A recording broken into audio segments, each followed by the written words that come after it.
My guest today is Jim Hollingsworth, author of the excellent 2021 book, Climate Change, A Convenient Truth. I got interested in weather way back in about 1960 when I was going to college, and I ran the weather station for a year. And I got really interested in climate patterns and so forth. And then later, when I studied geology and then I worked in a mine for 9 years, I began to realize that most of what you hear in the press is just a lot of hooey about what's going on with the climate, because the climate has come and gone and changed for, well, hundreds of years. Okay. And what was the process from that led you to write your book? I'd like to talk about your book. I've probably read 100 articles and a couple dozen books on climate, and they all have one thing in common. They have a lot of charts and graphs and a lot of real technical information. Well, most people can't understand that. So I decided to write something down on my level, which was basically I wrote it for high school kids and adults that are not taught. They can read it and understand it. So this book includes 48, they're really short chapters and designed just to hit the high points and to demonstrate that most of what's in the press is not true. You know, you see what come out of COP28 that they just held. Some of our leaders and world leaders are all pretty much the same idea that we got to eliminate fossil fuel and we got to get everything so that it just runs on wind and solar. But right now, wind and solar is only a couple percent. And, you know, these things are an eyesore now. Can you imagine what the country will look like when they have enough to do 100%? But not only that, right where I am, I guess I could turn the camera out there, but it's been cloudy. It's been cloudy, say 90% of the time for the last 3 months. You could no way build a battery big enough to take you through those cloudy days. And so I got started with this, and then Dr. Will Happer recommended me to join the CO2 Coalition, which it's just turned out to be a marvelous organization. I know you just interviewed Greg Wrightstone, and he and Will Happer were in Wyoming. I never did get a report on how that turned out, but there's a lot going on in some of those places. We need something for the average person. There's so much hype out there, and it's all designed to make people terrified. The world's going to end. It's going to burn up. And the little girl comes home from school. She's crying, and her mother says, "What's wrong?" She said, "Well, my teacher said the world's going to end, and I don't know what I'm going to do about it." Well, you know, the sun comes up. Here's the thing. They're talking about an increase of 1.5 degrees centigrade. Where we are here, it gets to maybe 102, and it can get down to 35 below. So a 1.5 degrees wouldn't even be noticeable. I mean, you could say, well, maybe that's a little warmer, but it's just designed to build fear. It's not designed to solve any problems. So there are 40 plus chapters in your book. It's just great stuff. And are you okay with just covering some certain items in there, like forest fires? Yeah. Go ahead. Do you want to talk about fires and what may have caused forest fires to increase after that 1982 or 83 low point? Forest fires are caused by a number of things: lightning, human-caused fires, accidents, all kinds of things. But in the main, the serious forest fires are caused because you rarely see a forest fire on private land, and almost never see one on state land because they maintain their forests. They cut out the brush. And forest fires increased a lot when we outlawed cattle. You know, cattle when I used to hike in the Sierras a lot, we'd come on to cattle all the time. Well, they quit doing that. Well, the cattle kept all the brush down. And so this brush catches fire, and it just sets a tree on fire, and then pretty soon you got a crown fire. And they're tough. Where I grew up in Southern California, the mountains, the San Gabriel Mountains, had fire paths along the tops of each ridge. And every summer you'd see a fire. It was a normal thing. And then they get wind sometimes 70, 80, 90 miles an hour, enough to blow a truck just blow it over, topple it completely. And when you got a fire with that kind of wind, you can imagine what it does. But anyway, I just decided that I needed to write something that people could understand if they wanted to. Here, there's several different kinds. There's people that know the truth that are working against it, so you can't do much for them. And there's some that are just plain stupid and don't care to know anything else. But there still are a few people in the world that really want to know the truth that you can talk to. It's like my doctor. I was at my heart doctor last week, and I said, I know you're a Democrat because you don't want to talk to me. He wouldn't visit about anything. And he said to me, you're very perceptive. Well, that's the point. I've had acquaintances over the years that were Democrats, but I could never get them in a conversation about anything. It's just they don't want to have to face the truth. I think that's the matter. So one thing I do like about your book is that you dig in so far on. I learned a ton just about this issue of wildfires. You're talking about ladder fuels, and you're talking about, I did not even know the difference between the fires on privately owned land versus federal land. Huge difference in recent decades, correct? Well, plus fires will start on federal land, and then, there's no sign that says stop fire here, and it comes over onto private land. But, a lot of times you'll see it in a movie. There'll be a forest of trees, and then here will be another scene. And everything, the ground's barren, the trees, the branches up about 8 feet are all gone off the trees. That's where they have really prevented fires, and they never have fires in those situations. And where I did a lot of camp work in the Sierras, we had a lot of lightning strike fires. They would just hit a tree and it'd catch fire. We'd go out there with a shovel and put the fire out. Well, those were small trees and separated by quite a while. You could do that, but when you get into the bigger forests, the fire takes off. Like in Alaska, where my kids are, if a forest catches fire, a lot of times they just let it burn till winter when the snow comes and puts it out. But a fire is just part of nature. God had designed fires, and because the fire helps fertilize the ground and so on and so forth. And the Indians knew how to deal with fire. They never had a huge problem either. Yeah, they did a lot of burning themselves, didn't they? Some of the tribes out west? Sometimes they did. Okay. Getting back to what you said earlier, I'm going to read one quote from your book that I think is a very good one. Quote, "For the alarmists are so sure that they are right, and they are so busy trying to save the world, they just do not have time to discuss anything." Great quote there. Isn't that the truth? It is. They not only don't have the time, they won't take the time. I mean, if you want to talk about something, you can always find time, right? Absolutely, yeah. Another observation you made here is, quote, "The petroleum age saved whales from the brink of extinction." You want to talk about that? Well, have you ever heard of coal oil? I think I have, yeah. When I was a kid growing up, we called kerosene coal oil. And I never gave it any thought till the other day. I was doing a little research on the subject. The first kerosene was made from coal. And actually, you could get just about everything that we have in oil from coal by heating it to drive it off, and you get a liquid. But the kerosene, up until that point, lamps were mostly lit with whale oil. Well, where do you get whale oil? Well, you get it from dead whales. So when they invented or discovered kerosene, which was one of the first products that they produced after they discovered oil, it saved the whales because kerosene was a lot better product than whale oil. And it's, of course, even today where you live in cultures that don't have electricity, they still don't use kerosene. They use like what would be maybe a dark diesel oil because it blackens up the chimney in a hurry.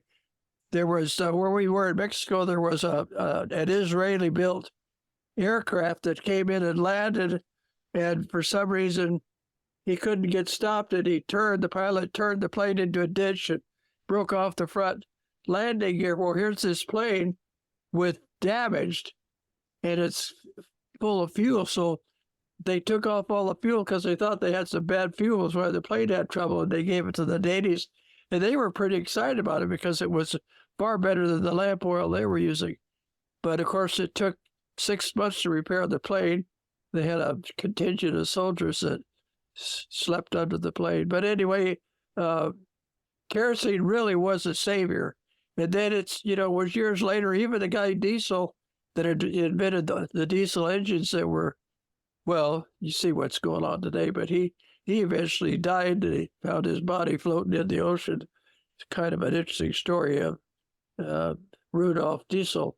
But gasoline engines, Henry Ford probably was the one that made the most use of internal combustion engines, gasoline engines. And about 1912, they had some, in fact, I think I have a chapter on that, electric cars. But the top speed was about 12 miles an hour. I never could figure that one out. But they were luxury cars with leather seat covers and all kinds of stuff. The electric cars didn't go anywhere then. And of course, even in those days, there were very few homes that had electricity. So if your battery went dead, you were just dead. But when internal combustion engines came along, like the Model T Ford and so forth, they were able to build thousands of them, and people bought them because they were cheap and provided transportation. They were far better than an electric car.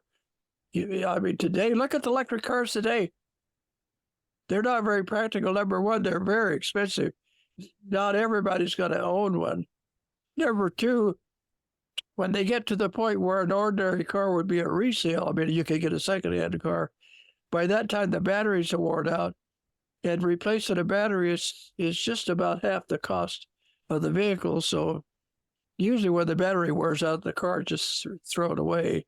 And electric cars are a hazard on the highway because they weigh about 1,000 pounds more than a regular car because of the weight of the battery. So there's dividers that separate, traffic going both ways, but they've gone right through some of them. They're so heavy. So, you can see the problem they would be. But another problem that electric cars had was, well, not had, but have, is this was in Florida especially, where they were parked along the ocean. And when a big tidal wave would come and the car would be just swamped with seawater, that seawater would get on top of the battery and the car would catch fire. And they had a lot of problems with people parking cars in their garage and the house burned down. So they had to learn after they'd been wet to park them in the driveway. But electric cars, they would be practical to run from home to office and back home again. But nobody that's in a hurry is going to buy an electric car and try to drive across the country when about every 2-3 hours they got to stop for an hour or two and charge the battery. Even Granholm, secretary, she started out and she didn't get very far. And then she went to a charging station and it was all filled up with people. She'd had one of her people try to hold a spot for her. That didn't work. So when she finally got there, she was in a hurry. So she went and rented a regular car and went on her way. So she had a hydrocarbon-fueled support team too, right? People driving ahead, and it wasn't like she was by herself in her car. Right. Yeah. She was driving an electric car, but she had this team that would go up ahead and try to find a spot. And then they got in all kinds of trouble because they were saving a spot and somebody was there that couldn't charge their car. So it was a terrible situation. I have a couple other quotes about the history of electric cars that I wanted to read here from your book. So the first electric car in the U.S. was developed in 1890 to 91 in Des Moines. It was a 6-passenger wagon capable of reaching 23 kilometers an hour or 14 miles per hour. Then, by the turn of that century, 22% of cars were driven by gasoline, 40% by steam, and 38% of cars back then were electric. And then I think around 1912 was the peak of the electric car. And then gas-powered cars took over after that, right? That sounds right. Oh, just from the next chapter, here's another discussion point. Scientists have discovered that with warmer weather, plants move farther north and higher up in the mountains, but they don't abandon their original habitat. There's this idea that the pikas are going to just keep moving up the mountain until they hit the tip of the mountain, and then they can't go any further. But they're not abandoning their territory further down, correct? Well, here's the thing. storms of my grandchildren. The guy that wrote this book, he really believes strongly in climate change. And he said this, that species would become extinct because they would come to where there was a city and there wouldn't be any place that they could put down roots, so they would all die and they couldn't go any farther. And I immediately read that and I said, this guy never planted a garden, did he? Did you ever plant a garden? I mean, Sure. you go out there and I didn't plant all those weeds. Where did they come from? Well, the wind blows in the seeds. And his article was just full of stuff like that. He was terrified that his grandkids would live in a world that burned up, and he was doing all he can. And they had a big rally in Washington, D.C. Oh, it's been about 6-7 years ago. But they were going to really complain about global warming. And so they had this rally, and they had to cancel it because there was 2 feet of snow on the ground. Next chapter, or another chapter of your book, a good quote here. In medieval times, the high priests threatened people that they would burn in hell if they didn't leave money at the altar. Today, the threat is hell on earth if we don't pay carbon taxes in order to keep government bureaucrats employed. Any comment on that? Well, if you look, say, take COP28 that was held in Davos, this year was an interesting, well, actually last year was an interesting conference because the guy that ran it was from an Arab country whose main product is oil. So they're trying to outlaw all fossil fuels. So he's up there chairing the program, kind of tongue in cheek, because if you eliminate fossil fuels, he and all of his compatriots would go hungry, and they all know that. So anyway, all these intellectuals, all these politicians from all over the world, I think 170 countries, yeah, they all fly in with their expensive jets and park. I don't know where in the world you park that many jets, but they park them. Anyway, they're producing more carbon dioxide than anybody else. But here's the point. They want us to live without fossil fuels, but they're sure not willing to do it. And they have one attitude. And their attitude is, you got to do these certain things. But the average person, if you were to go outside on the street in your town and just ask, do you think global warming is going to destroy our town? What do you think the average person would say? No. They would say no. And so who's pushing this? It's the politicians. Now they want money, and what are they going to do with the money? They're going to give it to the poorer countries, like Africa. They're trying to get Africa to do without fossil fuels. Here's Africa, the poorest continent in the world. What these people need right now is electricity, and they need gasoline. And so you say, okay, now you can't have those. And they come back and say, well, look, you had that when you developed. Why are we put down? But this is the thing. They are actually relegating Africa to poverty, because if you don't have, I don't think a lot of people have thought about it, but America is great because of oil was discovered, and coal, and even nuclear. But we have grown, and in fact, I don't think I mentioned it in the book because it's something happened since. I'd be glad to send somebody my article, but someone wrote and said there were over 6,000 things made from fossil fuels. And I thought, well, that's interesting. So I went online and I saw all these things, they would say over 6,000 things made from fossil fuels. And I'd click on it and there'd be about 100. And then I'd click on the next one and there'd be about 100. So I collected all these, and a lot of them were different lists. And then I started going around the house and going, oh yeah, that's made from fossil fuel. That's made from fossil fuel. So I came up with 1,700, but at least you could see where it was headed. The main things were no highways, because you wouldn't have any oil for pavement. No vinyl siding, no vinyl fencing. Walk in a supermarket. Every item in that supermarket is some kind of a plastic container, and plastic comes from oil. A lot of people don't know that. Plastic is a major thing that comes from oil. And so you eliminate, it's just like take a ship, for example. Most ships today probably run on diesel, but they could run on solar, wind, but why don't they?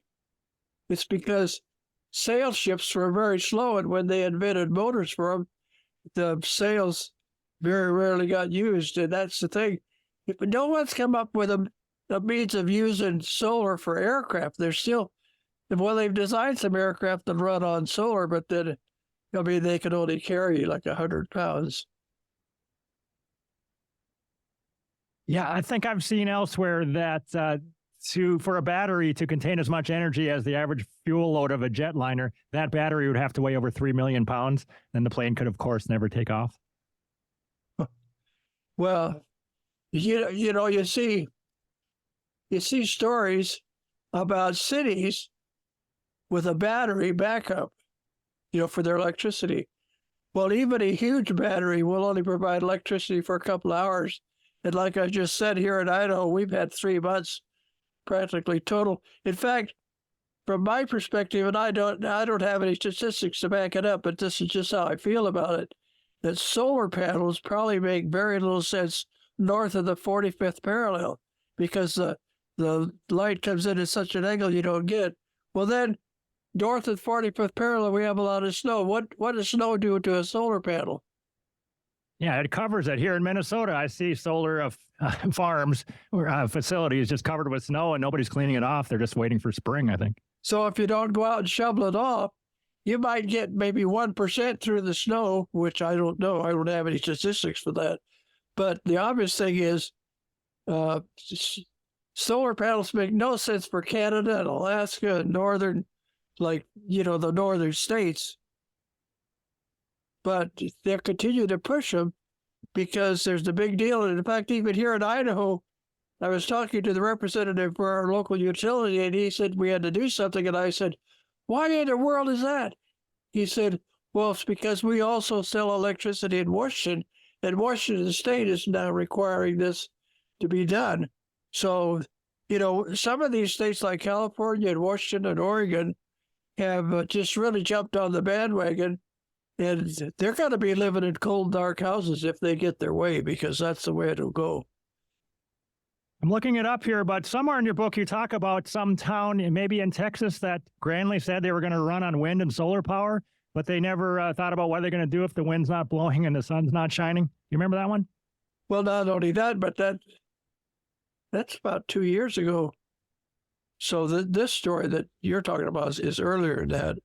And but anyway, they had people die because the grid froze up. They didn't have enough electricity, and they couldn't heat their houses.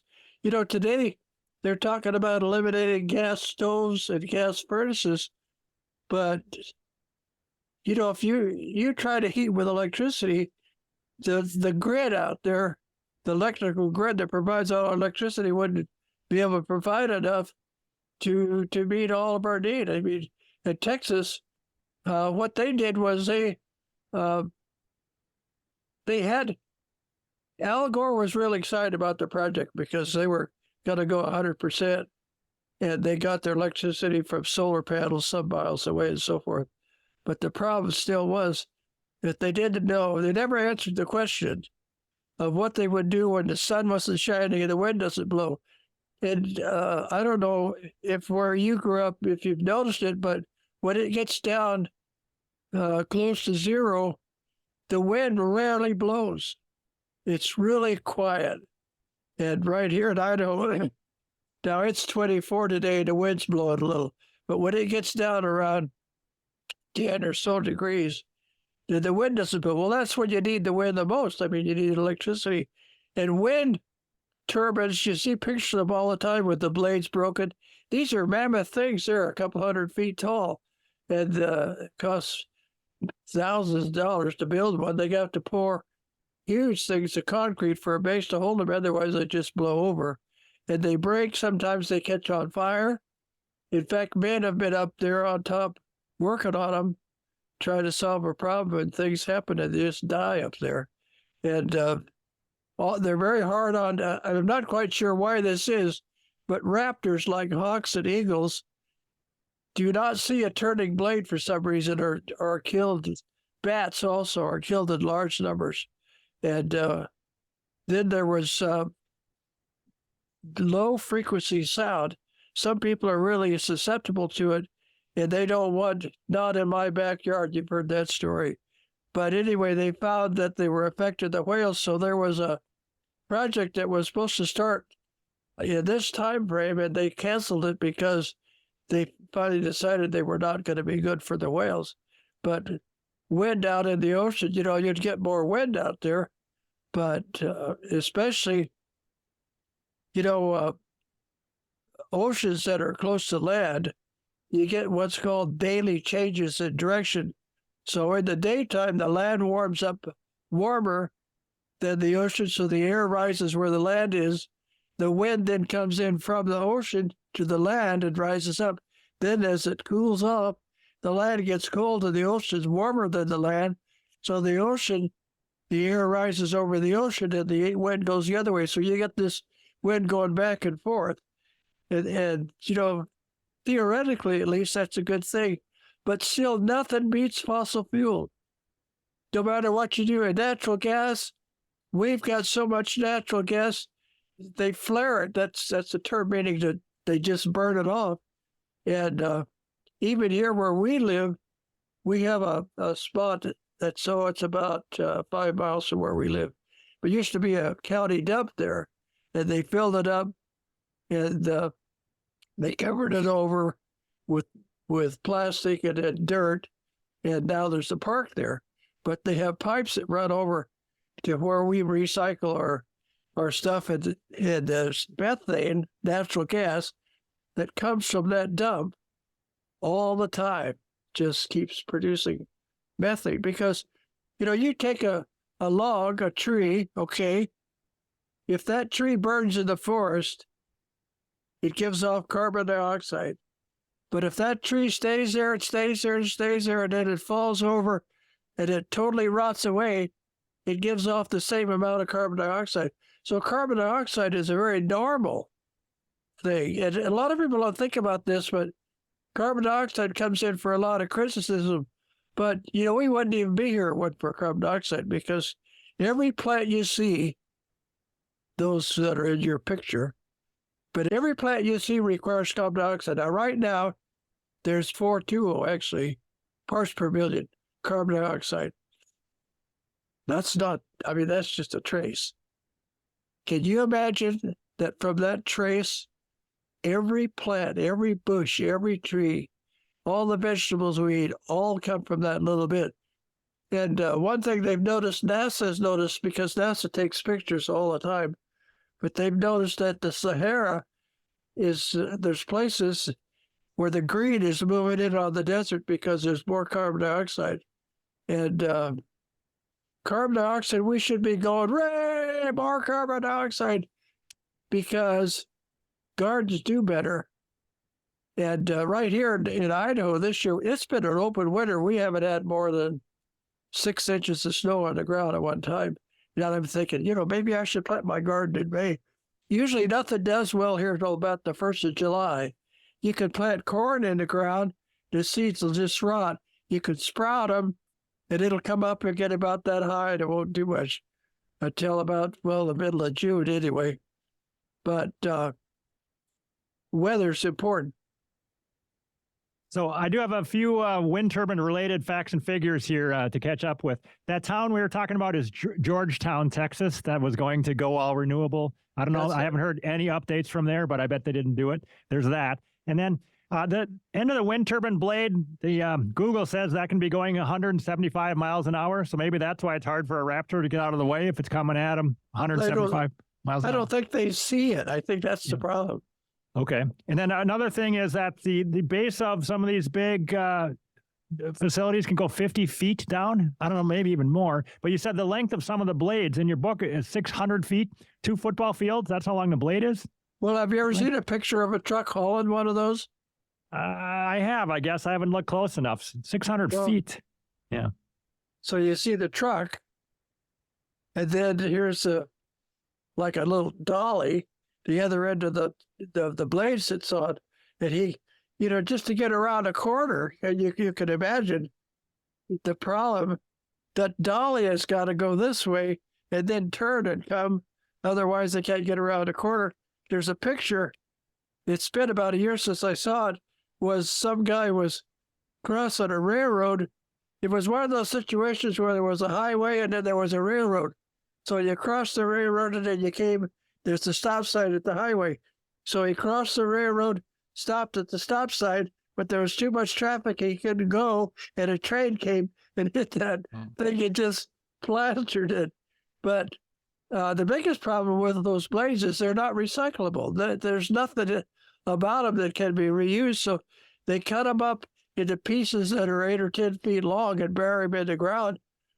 They don't have a future. They're just, the only thing that's really recyclable is in the generator itself. I mean, there's copper and iron and so forth. But the rest of it, you blast out concrete down 4 or 5 feet. The rest of it stays in the ground while they turn it back to cropland. But another point you mentioned is that sometimes they catch on fire, and if there is a fire 300 feet in the air, the local fire department doesn't have any equipment to fight that, correct? Well, you could just imagine the cranes that it takes. So special cranes just to reach up that high to put the thing together. And the fire department could squirt up there, maybe get halfway. But once they catch fire, they're done. Another item I just wanted to touch on is you cover so much in your book, including details about the Johnstown flood that I had never heard, that you said flood lines from that flood were 89 feet high, and the wave of water that hit Johnstown was 35 to 40 feet high and moving at 40 miles an hour. Then the force of the flood swept several locomotives weighing 170,000 pounds as far as 4,800 feet. So that was just a terrible wall of water caused by a dam breaking. Was that it? Well, the dam actually held back a lake, was owned by some fairly wealthy men. But unfortunately, they didn't take seriously about maintenance of their property. And the dam sprung a leak. And because it was made out of sedimentary material, rocks and dirt, it washed away rather quickly. So that started down the canyon, and they telegraphed down the way or called down the way to warn the people that it was coming, but they thought it was a joke, and nobody did anything about it. And so then it washed a lot of houses and stuff down up next to a concrete bridge. All these houses end up there, and one of them caught fire, and the people that were in the houses burned to death. You'd think they would have found somebody to get out of there and get up on that thing and get out of there, but they didn't. But, you talk about those locomotives, you look at them locomotives and you think, how in the world, I mean, how much pressure of water would it take to move a locomotive? That things are really heavy. But that's what happened. And essentially they found bodies months later, way downstream, people that washed down. It was a lot of people died in that flood. And the thing about it, that was the first incident where the Red Cross actually went out and helped people. Northern California, I was going to school in the 60s when we had floods that washed every bridge washed out, except some that were there for 100 years. They were still there. But you watch that much water go by. You go back there and look, and there's marks up on a tree, like up there 20 feet high. Here's this wide canyon mark up on the tree. That's how high the water was. How did that much water go down through that country? There was a sawmill right along the Eel River. He picked up all the lumber they had stacked out there to dry, carried it off in the ocean. Cows washed down. They finally went through with a bulldozer and buried cattle all along the ocean. But floods, people say floods are increasing. Floods are just part of nature. I mean, I think the reason I included the story of the Johnstown flood was to show that the flood, but then you have the situation with this guy that built a railroad that went out the Florida Keys. Did you read that chapter? Did you get that far? I did. Yeah, I saw that. Yep. But the storm just washed. In fact, I think he finally gave everything he had to the highway department. Do you know much about this 1862 California flood? That I like to look that up every once in a while. Just a mind-blowing flood that flooded a region 300 miles long and 20 miles wide.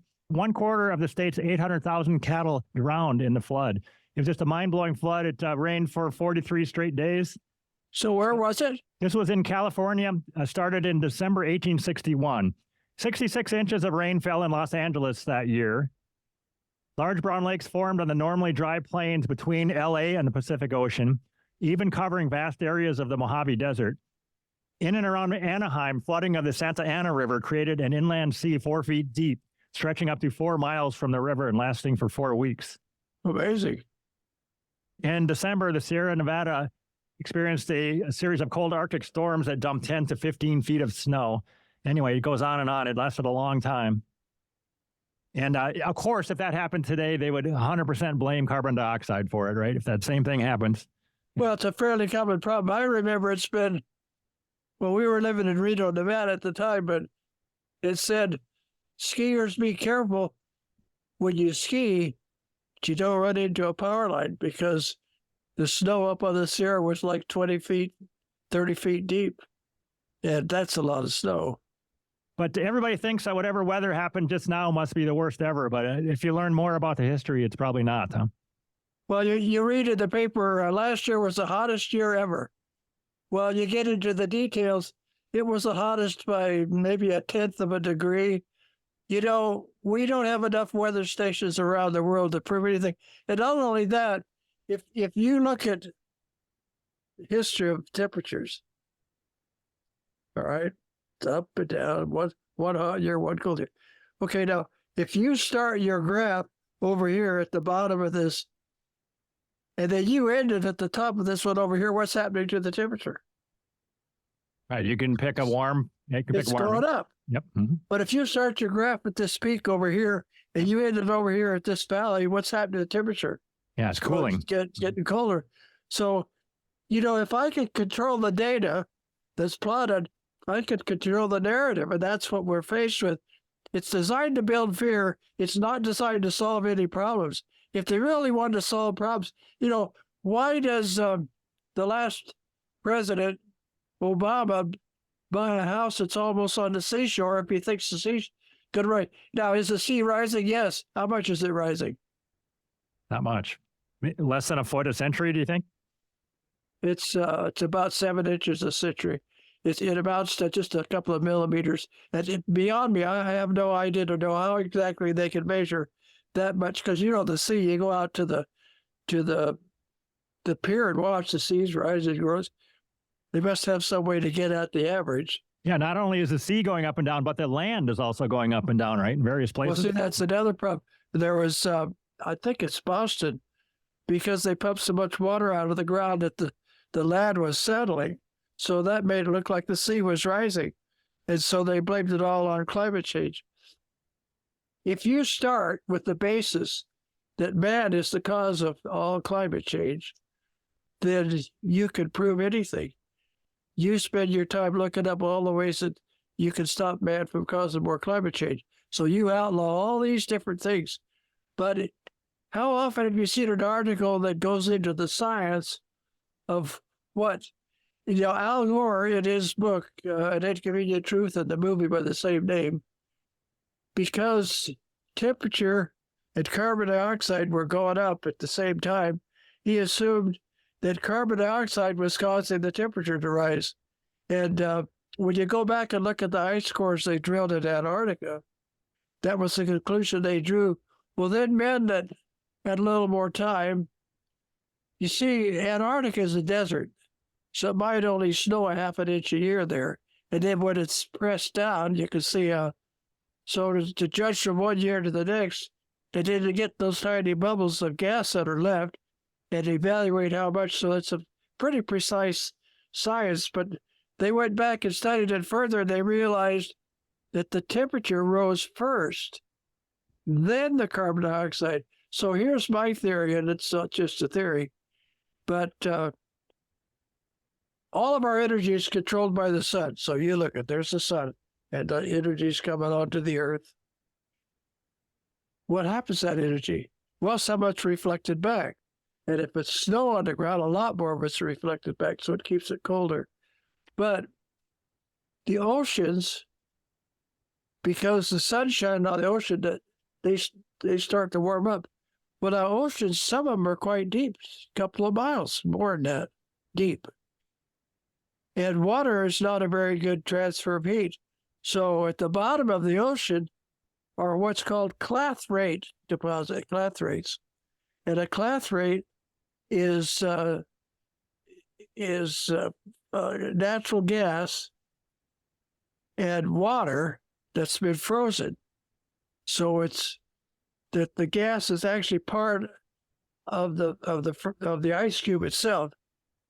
So anyway, as the ocean warms, this is just the natural law of science. As it warms, it gives off gas. So as the ocean is gradually warming, it's gradually giving off more carbon dioxide. So that could be a source of a lot of, and carbon dioxide comes from volcanoes, and there are some volcanoes that are under the ocean. So all they do is, did you ever wonder about Northrum, the pipeline, gas pipeline that come from Russia? You know anything about it? Yeah. Putin talked about it with Tucker Carlson last week, I think. Yeah. Well, that must have been quite a feat to build that thing, right? Mm-hmm. But couldn't they use the same principles to repair it? Nobody seems to be too concerned about it. Yeah, I haven't heard about anything about repair. Good question. Well, Trump, he was kind of against it anyway. He didn't, because he thought it would help the Russians more than it would help Europe, but that's another story. Did you hear Putin, when Putin talked it over with Tucker, he said that who destroyed it? Putin said, you did. Tucker said, I was busy that day, but he was indicating Putin thinks that the U.S. did blow it up. But I don't know if we can talk about that on YouTube, but that's what he said. I don't know. I watched the whole interview. Another good quote I just wanted to mention from your book is from Rich Lowry, and he says the U.S. is a country with more recoverable oil reserves than Saudi Arabia and Russia, spurning a stupendous source of national wealth to take a flyer on a lunatic experiment, where I think that lunatic experiment is trying to run the U.S. on wind and solar power. You know how I put that? You have a car. It's a perfectly good car. It's a new car, actually. And you have a tank full of gasoline, and it'll run along at 100 miles an hour if it needed to. But you don't want to pollute the environment, so you get out and push it. And that's where we are with our natural resources. We have more gas and oil than the rest of the world. And it's in Pennsylvania, it's in Texas, it's in other places. And I've even put forth a theory on what I call abiotic oil. It's non-living oil that comes from non-living things. But most of the science indicates it's not so. But I believe that we've got so much oil coming up, it's got to be coming from down deeper as a gas and solidifying into oil or condensing into oil. But most of the scientists say, no, not so. It's all come from dead animals. Can you imagine how many dead animals? You know, my son-in-law worked for the Alaska, and his job was cleaning oil tanks. They have these huge oil tanks. You go in there and clean them out. They have this 4-foot pipeline that's bringing oil from the North Slope all the way down to Valdez. I have a daughter that lives in Valdez. But there's a tremendous amount of oil there. And so what does our government do? First thing that Biden did when he came into office was he cut off the XL, the pipeline, that was to bring oil from Canada across. He said, that's it, cut that off. And then he stopped all oil development in Alaska. And there's places in Alaska today. They worried sick about the oil pipeline and what effect it was going to have on the animals, and everybody kind of poo-pooed the idea. And so I did a little research on it and found some pictures. But I found that the Alaska oil line did affect the animals. You know how it affected them? Oh. They all congregated around the pipeline because it was warm there. I read that now that you mention it in your book, yeah. Mm-hmm. But,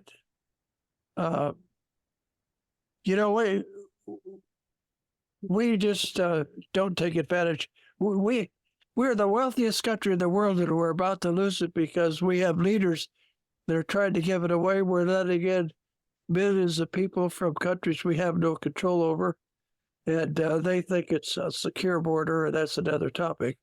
But we're just not making good use of what we have. And the oil companies, the surprising thing is that some utilities and oil companies are actually pushing some of this wind and solar, which is contrary to their best interest. And I own a little stock. Oil stocks are paying better dividends than most stocks, so they're still staying in business. But we just need to do something to get control of our leadership. But I don't know. When John Kerry goes to a meeting and makes statements about pledging so many trillions of dollars, and I did a little research, and I'm pretty sure that he couldn't spend a nickel without Congress approving. So usually Congress doesn't want to spend any more money on climate change. So you mentioned this topic of abiotic hydrocarbons. So just as you were talking, I looked this up in 2006. Here's an article on NASA.gov saying scientists solved the mystery of methane in Titan's atmosphere. So international team is looking at hydrocarbons on Saturn's moon, Titan. And why are there hydrocarbons on Titan? I've never heard anybody explain that if hydrocarbons have to come from life, why are they on Titan? Do you have any comment on that? You know, methane, CH4, could be produced in all kinds of circumstances. I mean, every time you flagellate, you let out a little CH4. I remember growing up, there was a candle in the bathroom. I never knew why it was. Well, I had one brother that was a little more active than others, and he'd light that candle. And you can get enough in a room that it'll burn. But methane, you know, what was the moon? It was one of Saturn's moons. Now they decided the center is water. They're worried sick about if they can find water on one of these other planets, then of course we can move some of our excess people out of our country. But you remember it's been 20, 30 years ago, they predicted that the world couldn't sustain any more people and all these people would die. And since then, the world population has just about doubled because we can grow more food. You know, we could feed most of the world with the food we raise. I want to change topics a little bit again and read a couple of quotes from your book on Greenland, on temperature fluctuations in Greenland. First one is, the record indicates warmer temperatures were the norm in Greenland in the earlier part of the past 4,000 years, including century-long intervals nearly 1 degree centigrade warmer than the recent decade, first decade of this century. And then the next thing you said is a P-38 airplane from World War II landed on the ice during the war and was covered by almost 300 feet of snow when it was found in recent times. They were able to get it flying again, I think. But if the Greenland ice cap is melting so much, why were those planes buried so deeply? Greenland's an interesting case. I mean, for one thing, when you study the issue, you think of Greenland as just a kind of a flat island with all this ice on top of it. Greenland actually is mountains and valleys, so if all the ice that could melt, it still wouldn't affect the ocean very much. Greenland is called Greenland because at one time it was a green land.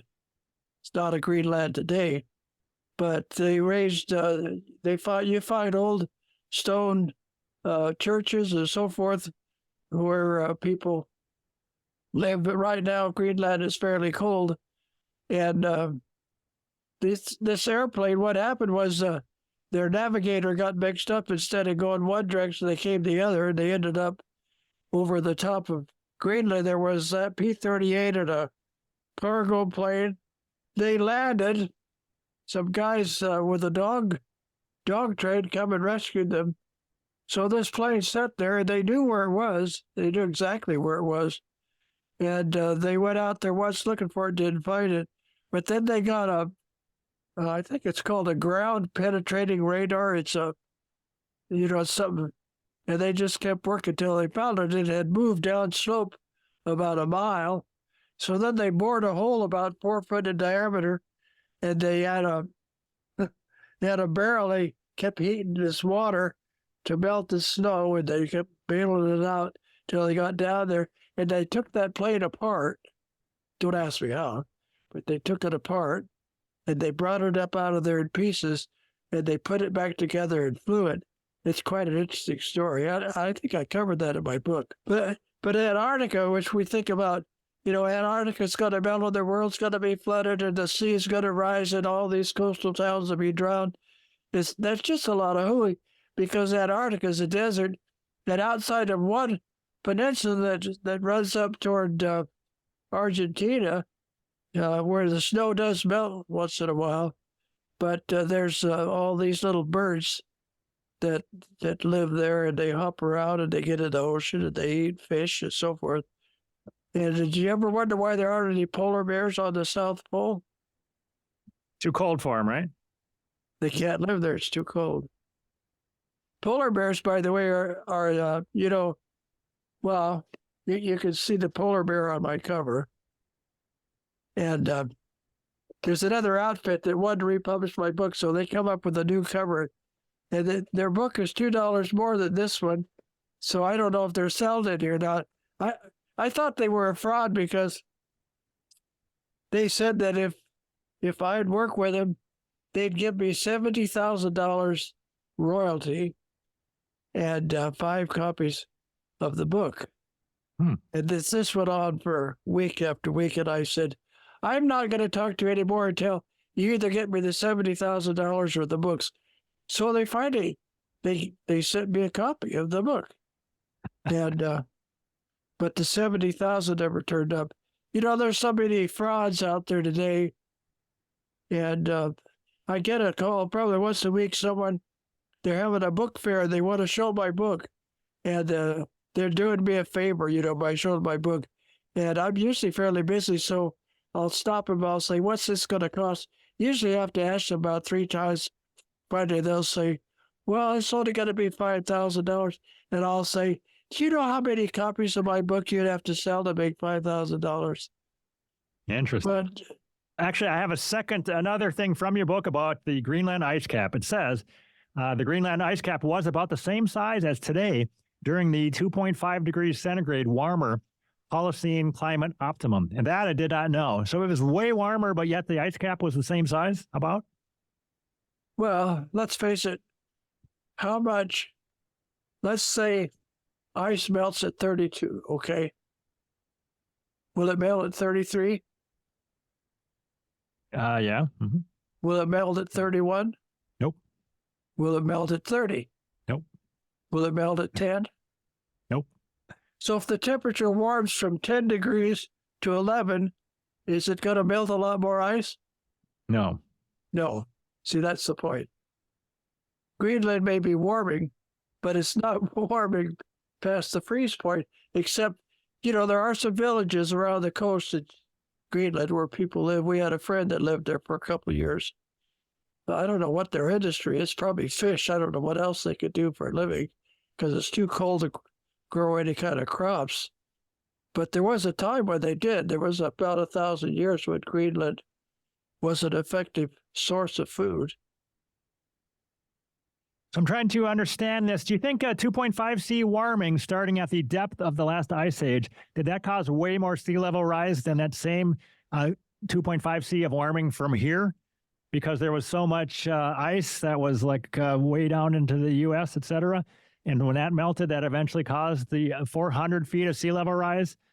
Because we agree that... Go ahead. I'm not a paleontologist, but I'm told that right here in Idaho at one time, there was 2 miles thick ice. And we live in a valley, which is an aquifer, but there's all these rocks, and some of them are, I don't know, 1.5 feet, and they're all granite. And the closest granite is in northern Canada. So those rocks have been carried by glaciers from northern Canada all the way to here. So the sea was down about 600 feet, and it rose up to where it is as the glaciers melted. Now, there's a few mountain glaciers in Antarctica and Greenland that could still be melting, but the matter of melting is only affecting the sea a few millimeter a year. And they would have to be terrified. Did you ever see the movie Day After Tomorrow? I did see that, yes. Yep. I mean, where the water just floods down the street there in New York and the library and all this stuff. I mean, it's excellent movie, but it doesn't have anything to do with science. I mean, the amount of sea rises. If you lived right next to it and you put a stake in the ground, this is how far the wave made it today, and you went out a year later and put a stake in the ground, you probably wouldn't notice much different, because a couple of millimeters is not much. One other unrelated topic I wanted to mention here is you have just a little topic on acid rain, or a little chapter on that.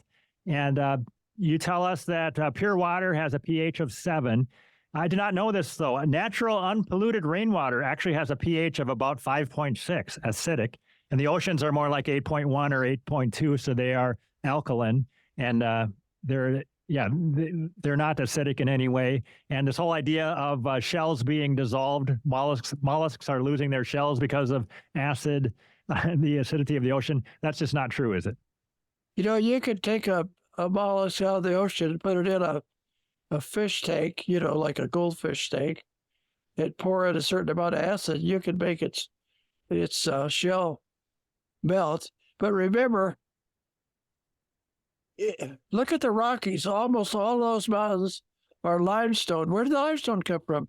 From dying shellfish, stacked up for thousands of years or hundreds of years, depending on your frame of reference. But these, I remember this one guy, he holds up this mollusk that had a soft shell, and he was trying to prove something. They, at that pH level, they survive very well. Coral is another one. It's a big issue about, the corals are disappearing. And, well, they change, and they have a symbiotic relationship with algae, and so different colored algae changes the color of the coral. But as the sea rises, the coral grows. Coral's actually an animal. I always thought of it as kind of as a plant because it's kind of stuck down, but it's an animal. But when the ocean rises 600 feet and then things stabilize, I don't think any of us are ever going to have. I mean, the ocean rises so slowly that you could build seawalls to protect any town. There's places. I don't know if you've ever read Al Gore's book, An Inconvenient Truth, or watched his movie. Both, yeah. But there was an Englishman by the name of Debunking. He had a kid in school, and he had to watch the film. And so he sued Al Gore, and the judge concluded that there were 9 errors in the book and in the movie.